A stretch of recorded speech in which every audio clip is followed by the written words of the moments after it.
حضرت انس بن مالک سے روایت ہے، وہ فرماتے ہیں کہ رسول اللہ صلی اللہ علیہ وآلہ وسلم نہ تو بہت طویل قامت تھے اور نہ ہی پست قدر، اور نہ ہی آپ صلی اللہ علیہ وآلہ وسلم بالکل سفید تھے اور نہ ہی گندمی رنگ، اور آپ کے بال مبارک نہ تو بالکل گھنگریالے تھے اور نہ ہی بالکل سیدھے۔ اللہ تعالیٰ نے آپ کے سر مبارک پر 40 سال کی عمر میں نبوت کا تاج رکھا۔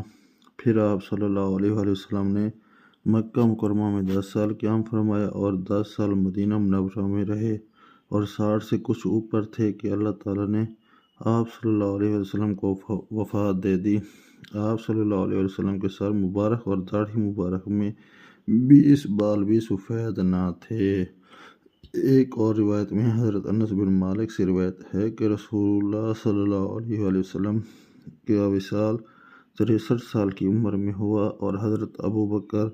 نے بھی 63 سال کی عمر میں وفات پائی۔